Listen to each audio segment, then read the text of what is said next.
Hello and welcome in, everyone. We're so excited to have you here. Thank you so much for joining us. Before we do start and kick off our exciting session for today, I do have just a few reminders before I pass things off. My name is Hong Win, and I'm part of the Careers and Professional Development team. We're so excited to have you here as a part of our Career Convos, hosted by our very own Women in Tech Club and our Careers and Professional Development team. I'm excited to kick us off for our session today titled Building Your Toolkit for Success. To get us started, I am so thrilled to pass things over to the officers of the Women in Tech Club. Gabby and Venice, the floor is yours. Thank you. Hi, everyone.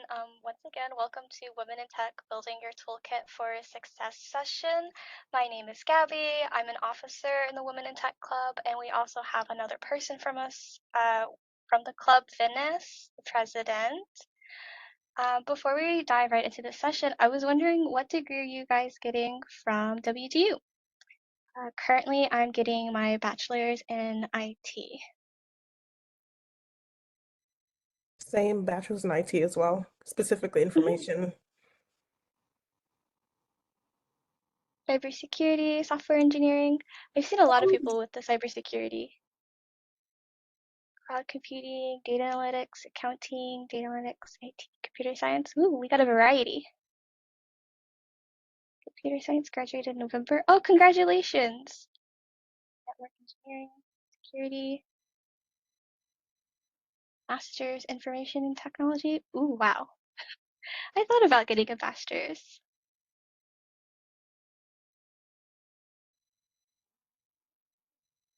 Okay. So please feel free to put your questions and comments in the chat. WebEx also has emotes that you can use during the session. At the end of the session, we will have a Q&A and open discussion where you'll be free to come off mic or type your questions in the chat. So our agenda for this session is first, Venice will be going over who WinTech, the Women in Tech Club is, and what we have coming up. Next, the Career Center will be going over how to build your toolkit for success. They will be covering top skills and certifications for various roles, resume and LinkedIn best practices for tech job seekers, and how to network and find mentorship in the tech industry. At the end of the session, once again, we'll be having a Q&A and open discussion.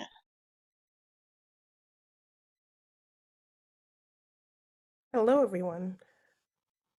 My name is Venice, and I'm the current president of the WinTech Club. I'm going to share my screen so that we can start with the presentation.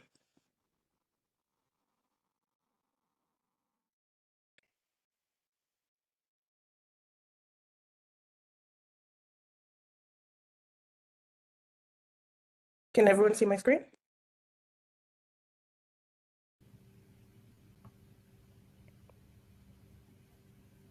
All right. All right, thanks everyone for being here. And this is the Women in the Technology Club. And as I said before, I'm currently the president, and it's a privilege to be here. And I'm just going to go, quickly through these slides and talk a bit about our club and our mission and our initiatives and what our achievements are, what we've celebrated, and any upcoming opportunities that we have available. So whether you're already a member and whether you're here about us for the first time, I hope this presentation inspires you and then that we're able to empower women in tech and just build more inclusive future. Oh, Venice, real quick, are you able to change your display so that we can see the slides in full view? Yeah. Is that better? Perfect. There we go.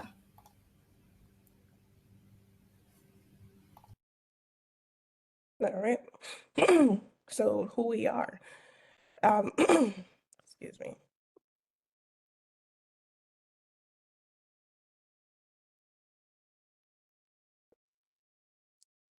My screen is frozen. Can you see it? We're still able to see the who we are.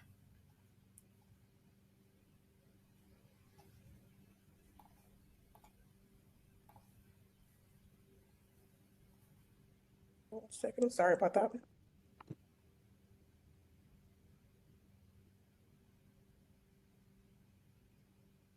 All right, who we are.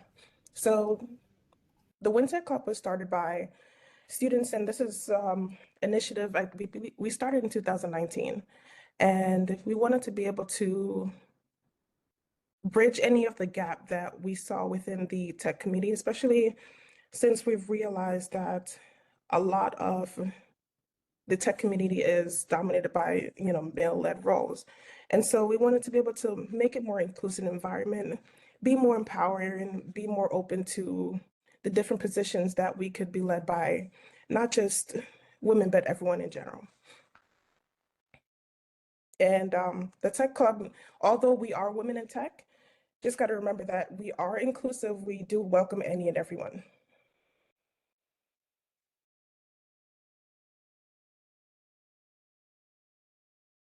We are here to inspire, educate, and empower.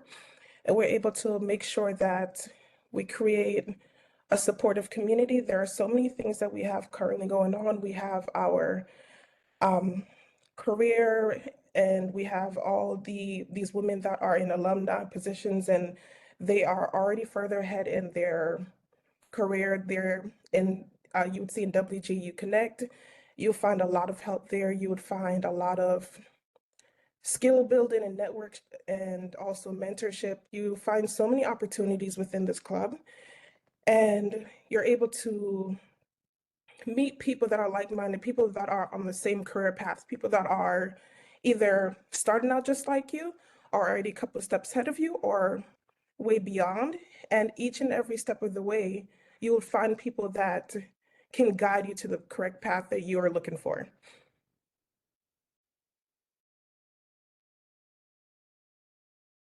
So like I mentioned prior, is the workshops that we've talked about. We have webinars, we have coaching, we have, and we're going to have Hung talk about that more later. But there are so many opportunities within there. We're able to advocate for. We have so many people that are able to talk. I believe it's once a month. We have I'm sorry, I'm under the weather. Once a month, we have people that are able to come, and we talk about more about the roles and any of the workshops, and talk about more about things that we'd like to be able to do in our career path.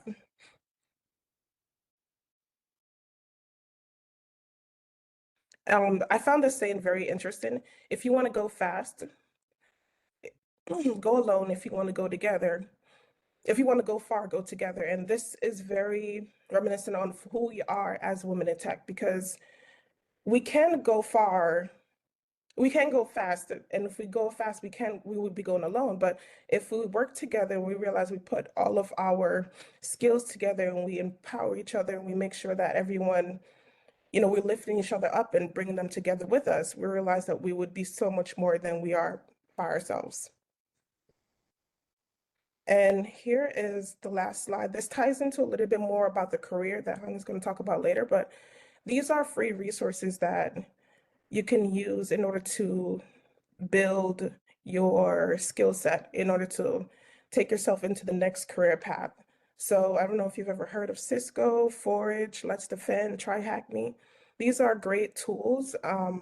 They give you real world simulations. They are something that you would be able to take with you and put on your resume in the future. And we've come to the end. I'll pass it over to Hung next. Awesome. Thank you so much, Gabby and Venice, for joining us today and sharing the great mission and initiatives happening in the Women in Tech Club. Next year, I'm so excited to introduce our very own career advisor, Lola Clayton, and she does great work with our students and sharing insights on awesome topics. I know that I've learned a lot from her as well. And today she'll be sharing on building your toolkit for success. So with that, Lola, I will pass things over to you. Exciting. Thank you, Hung. I appreciate it. And hi, everyone from Women in Tech. My name is Lola Clayton. I'm very, very humbled and privileged and honored to be able to share this information with you. The title here is Building Your Toolkit for Success. So if you are a visual learner and a visual person like I am, I want you to imagine what's inside of our toolkit. So I was thinking of 5 things, and most of the time when we think of a toolkit, hammer, nails, but we're going to have a different toolkit today. Today that's in our toolkit, we're going to do a sewing toolkit. So we're going to have needle, 1, thread, 2, buttons, 3, maybe some hem tape, number 4, and then some scissors. So that's going to be our toolkit for today. So as we go through the next few slides, think about and equate the information we are going to discuss to what's inside of your sewing toolkit and the purpose and the importance of it. So in getting started, we'll go to the slide about essential skills. Which skills are in high demand? So as you are working through your degree, and I saw the chat, it was live and everyone was participating, indicating what degree you're getting: information security, cybersecurity, web, networking security. So everything that's tech related.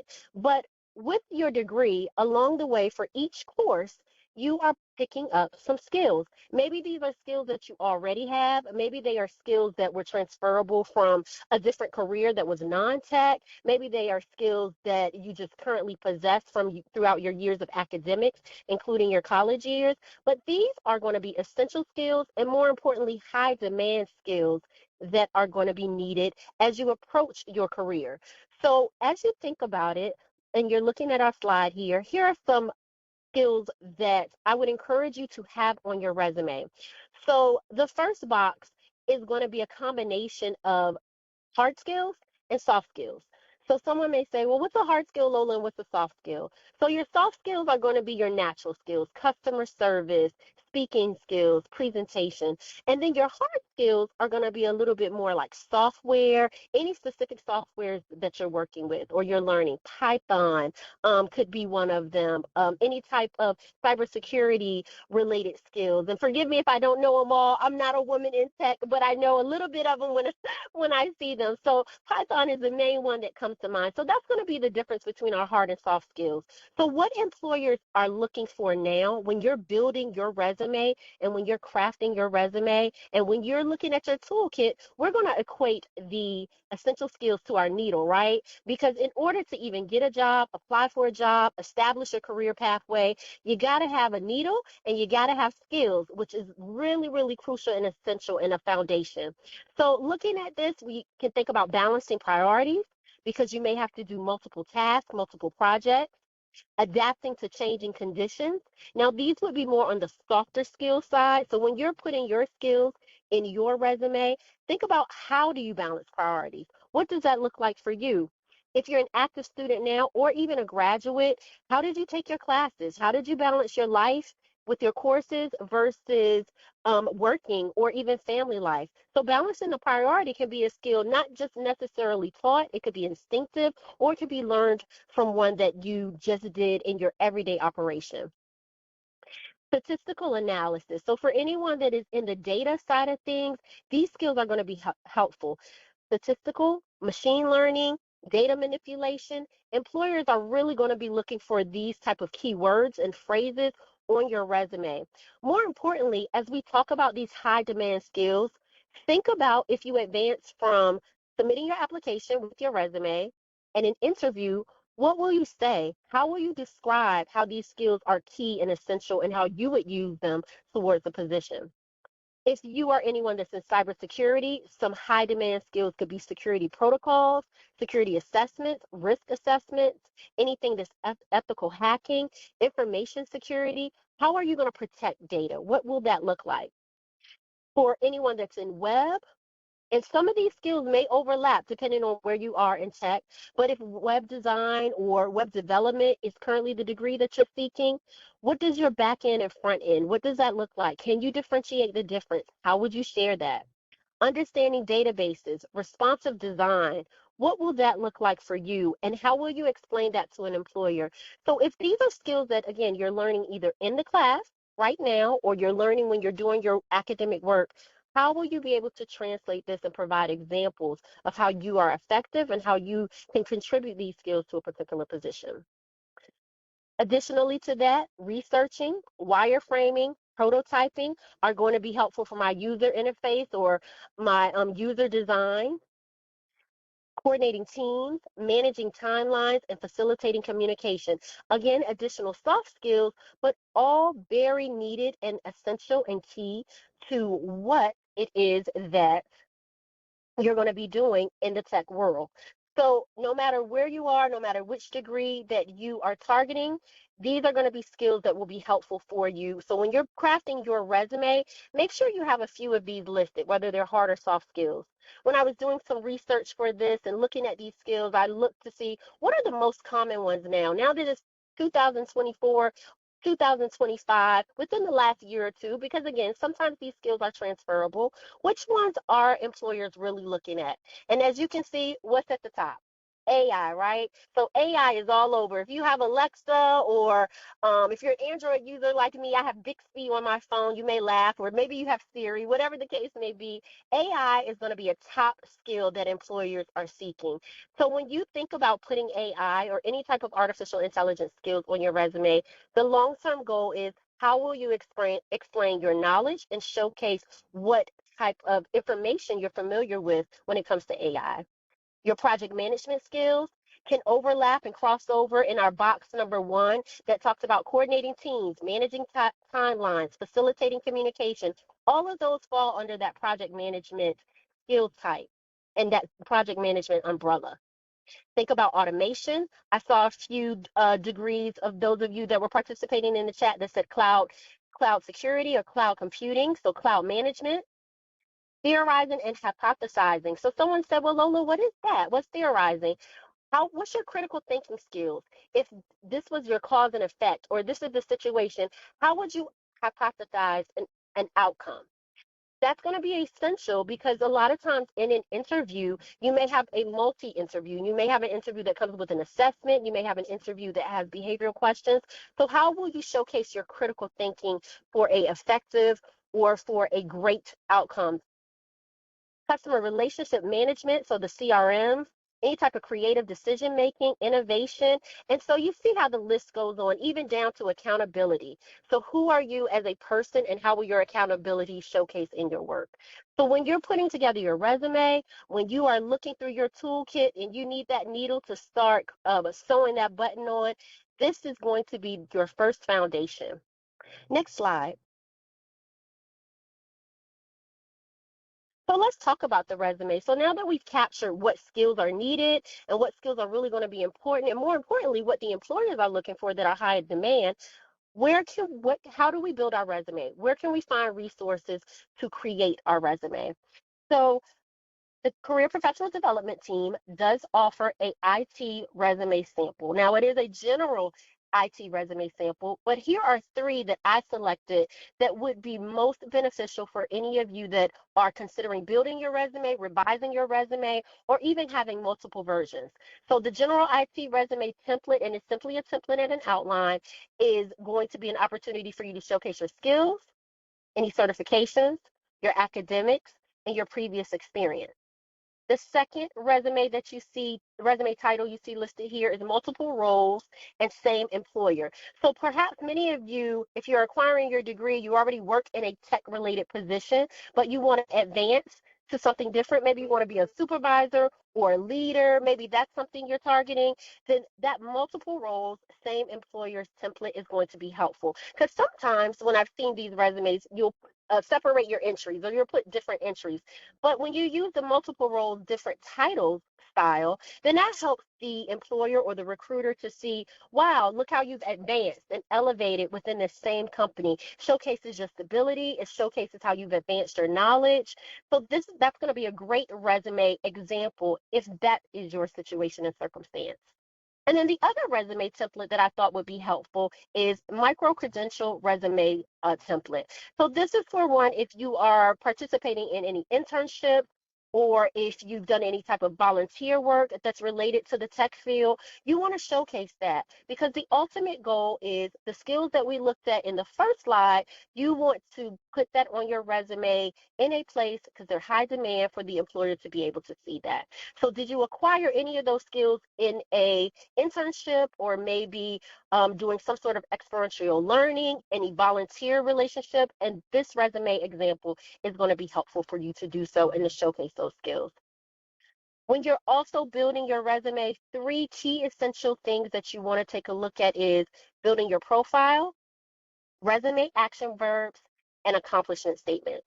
So your profile should really provide some sort of snapshot of who you are, what your interest is. If you have experience in the field, great. Maybe you are new to tech, but you still want to showcase the employer that you have the knowledge, you're capable, you're eager to learn. You want your summary of skills or your professional profile to entice the reader or the employer so that they can see what it is that you're going to contribute to that role. Resume action verbs. Perhaps you've seen these before in your current resume that you have. Executed is one, delivered, delegated are just some to name a few that are often used. But utilizing the resume action verbs helps to show your impact and what you're going to be able to give towards the position that you're looking for. And then accomplishment statements, and this goes again for all resumes and even those examples that I provided at the very top. What have you accomplished? What have you done? Look, putting in and inserting accomplishment statements helps the reader to see, wow, if you were successful in this particular situation, project, or if you were successful in your previous role, this is the type of success that we're looking for the candidate for this position. We want to invite you for an interview so that you can tell us a little bit more about how you were successful. When you are writing out your accomplishment statements, what's really, really crucial is quantify. If you're able to quantify, providing any type of percentage rates or showcasing any data of your outcomes and what you've been able to provide in a previous role or tech related, please insert that. Employers love to see it, and quantifying and numbers stand out on a resume. So no matter what you build or put together for your resume, these 3 things are going to all be essential and key and are going to attract the employer to what it is that you have to offer. So if we go back to our toolkit, we have our needle, that's our skills. This would be our buttons. So our resume is going to be our buttons because we need that to be able to sew it and attach it to our shirt or whatever garment we're wearing. Next slide. So if we look at our LinkedIn resources, how many of you are using LinkedIn now? Just curious from the group. Anybody active on LinkedIn or using LinkedIn to connect? Okay, I see me. I am. Good, good, excellent. Yes, perfect, perfect. And if you're not, no worries. Don't be shy. It's okay. I'll even be the first one to be transparent. My LinkedIn is probably staler than a 2-year-old bag of chips. I have not used my LinkedIn profile in quite some time, but I have been active looking at LinkedIn as far as connecting with recruiters and employers, as well as seeing what articles are posted. But if you are actively using LinkedIn now, I encourage you to keep on doing so. LinkedIn is a great way to network. And so when we think about LinkedIn resources and we equate that back to our toolkit, we're going to think about him tape. What is going to put us together? What's going to make the connection, right? And so when we think about tape, that connects us. So LinkedIn is going to be in our toolkit to connect us with others. And so if you look at the bullets that we have to the right, why is LinkedIn important? How can you use it? It is an opportunity for you to network. It is a way to connect with over 700 million members. Now, I'm not saying worldwide you're going to connect with all 700 million members. However, where do you get started with building your connections to those in the industry? I believe it was Willow that said a little bit, or Venice, I think, said a little bit earlier that this particular group is to start connecting and collaborating with others. All are welcome. Well, look at LinkedIn, a way to do the same. LinkedIn can also be used to search for job opportunities, connect with recruiters, showcase your skills and your expertise. Employers and recruiters are always looking on LinkedIn for talent. That is one of the first places that they go. So when you go to build your LinkedIn profile, have you included all of the key essential things in tech that showcase your knowledge? So how can you create a profile? For anyone that has a LinkedIn profile, here are just some resources offered by the Career Professional Development team. There's a link there that you can copy and paste, or you can screenshot and download that link, and it'll provide you with a guide. If you follow each section, it will, throughout that link, you will see that guide has different areas: the about section, endorsement section, experience section, even your banner in the background. So it helps to elevate and showcase your personal branding. That LinkedIn guide, if you download that link, is 10 pages in content. So it sounds like a lot, but it's 19 sections, and there are included short videos of content, maybe 2 minutes in length or less, that will aid you in advancing or either enhancing or just creating a LinkedIn profile from the beginning. And then, of course, here I provided you a LinkedIn workshop recording. So if you like to just kind of have a walk live steps by step to be able to create your profile, that recording is recorded by a live advisor who facilitated how to put together your LinkedIn profile, or to modify it and revise it so that it is showcasing and branding you towards your field of interest.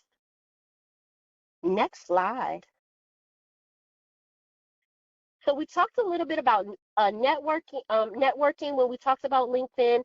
We also talked about that hem tape that's in our toolkit that we're going to use, but networking is equally as essential. So networking is going to equate to our scissors, right? Because how are we going to cut the thread, and how are we going to cut the hem tape if we don't have any scissors?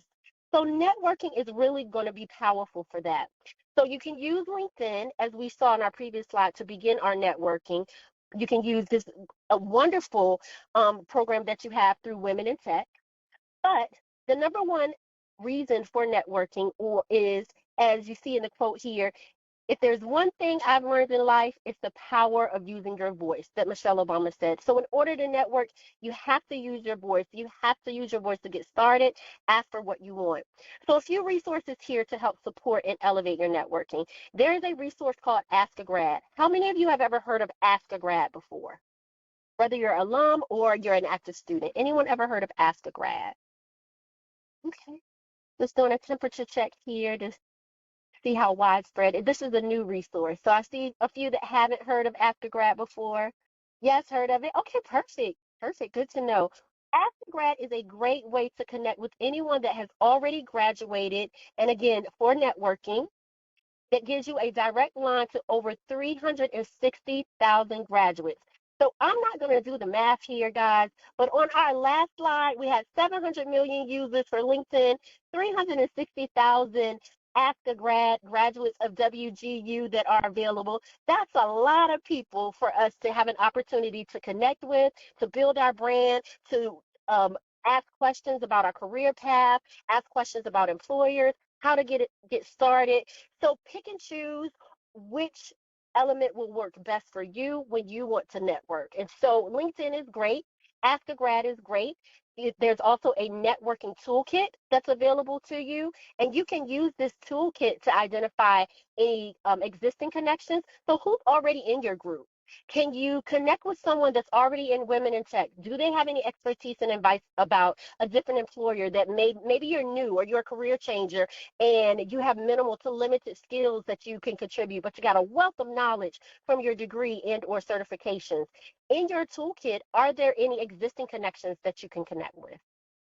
Learning networking best practices, how to conduct an informational interview. When you're meeting someone new and you're connecting with them, do you ask straight for a job, or can you listen to their story and then from their story create a pathway of your own story to try to penetrate what is out there in the tech field? So the networking toolkit is a helpful resource. And then professional associations, quite like this one, there are many other organizations that are out there where you can connect with others. Girls Who Code, Tech Women, Women in Technology International, Women Who Code. But all of these things, going back to our quote, starts with your voice. What will you say? What will you ask for? Definitely, your end goal. Perhaps your end goal is to secure a position in tech. But in order to get started, you got to go back to your toolkit. You got to get those essential skills, that needle. You have to utilize your buttons and your hem tape. which is going to be your LinkedIn resources. So all of those things are going to be helpful to come together for you to be able to create the career path and cross that threshold of application, interview to offer when you're ready. Next slide. And this kind of brings us into mentorship. So we've talked about a few things. We've talked about building our skills that are in high demand. We've talked about those LinkedIn resources that are definitely helpful. We talked about networking, but all of that together can bring us, do you have a mentor? Have any of you identified maybe a mentor or someone that you would like to connect with? And so looking for your feedback in the chat, has anyone connected with anyone in the field that can provide you with some guidance? Mentors are really important. So just curious. I know when I was working out, I'll use myself for an example while you all are answering that question in the chat. When I was trying to get started and I had just graduated from school and I was like, well, where do I go? Do I just apply for a job? Do I just create a resume? What's my next step? So fortunately, the university I was attending at the time, they allowed us to have people to come in and out, and they kind of told us our story. So I used my voice, as you saw in that quote before, and I asked 3 people, do you provide mentorship? What type of support do you give new grads? And that's how I was able to uncover a mentor. So I definitely encourage you to do so, because it can be overwhelming trying to create your career path, trying to look for a position. What skills do you need? What are employers looking for? What are the best employers that are out there? So not only with those networking tools that we just referenced in a few slides, find a mentor, someone one-on-one who gets you, who understands where you are in your career pathway. Why mentorship is important? One, they can give you some feedback and some guidance, help you shape your professional journey. Hiring assistance. When you need specific professional help, a mentor can guide you. There's a great resource provided by the Career Professional Development team. It's called a Skills Gap Analysis Worksheet.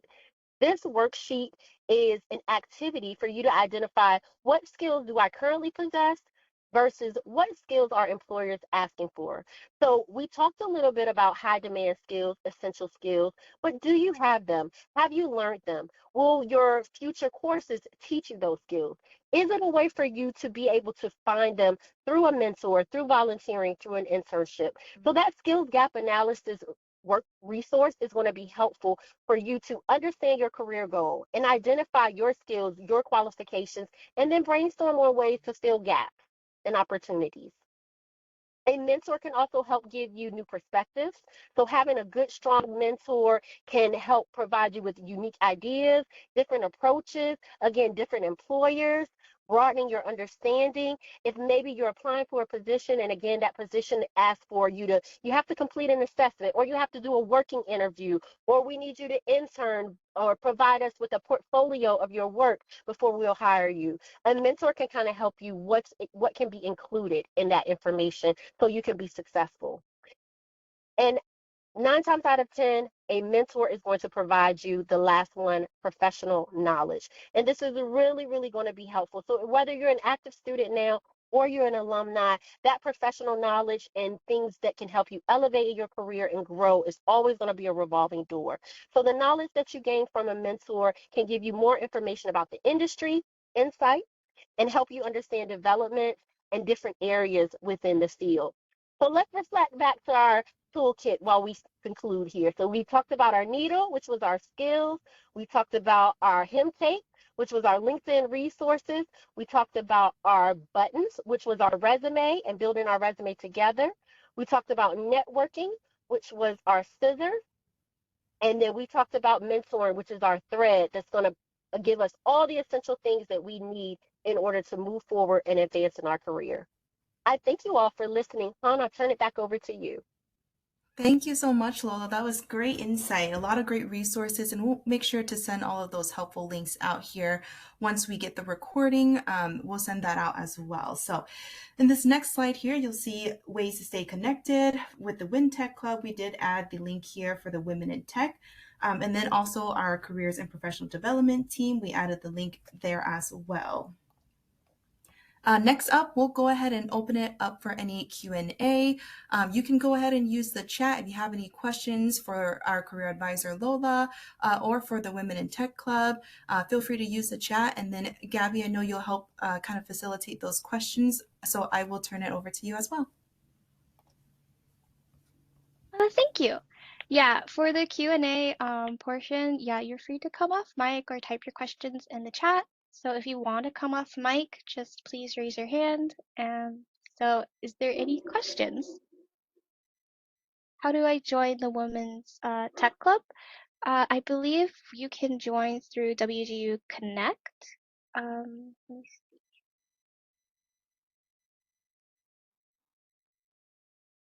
We have the link.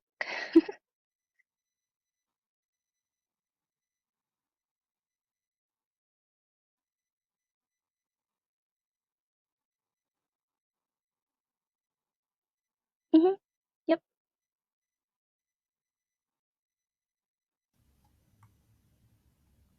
And while we're waiting for questions to come in here, I did see one from Nydia. I'm sorry if I pronounced that wrong, but what if you don't have any experience professionally? I think this goes back maybe to when Lola was talking about putting your resume together. Some great advice I've heard is, volunteer experiences. If you're doing projects at home, for example, in IT, if you're putting together a computer or if you're volunteering somewhere, sometimes nonprofits will ask for volunteers to help with their tech teams, and those are great ways to tap into some experience, and then you're more than welcome to add those relevant experiences to your resume.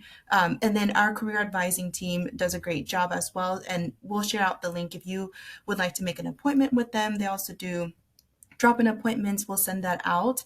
But yeah, those would be great ways to add some experience there.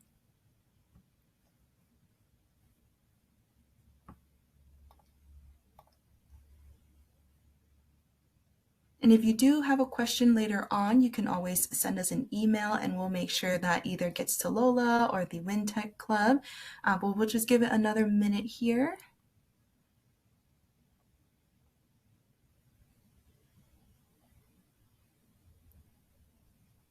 We got a great comment from Jane. Thank you so much.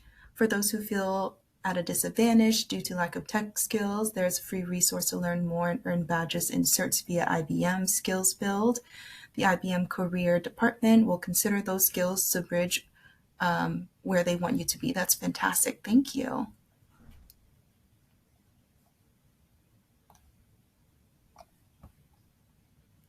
Awesome. So I think we will go ahead and conclude. So I'll pass things over to Hank to wrap us up. All right. Well, thank you everyone for joining us. I know I received a lot of great information from Lola. So thank you, Lola, for joining us today. Like Hong said, this recording will be going out to you via email. So if you want to go back and listen to some of the things that she said in her presentation, you'll have the ability to do so. Be sure to check out our Career Professional Development page if you are looking to get some assistance with your resume or your LinkedIn. We have some great advisors there that will be happy to help you. Thank you to the WinTech team for joining us today. I've learned a lot from what WinTech is all about and how to join, so I'll be able to pass that information on. But thank you again, everyone, for joining us, and have a great day.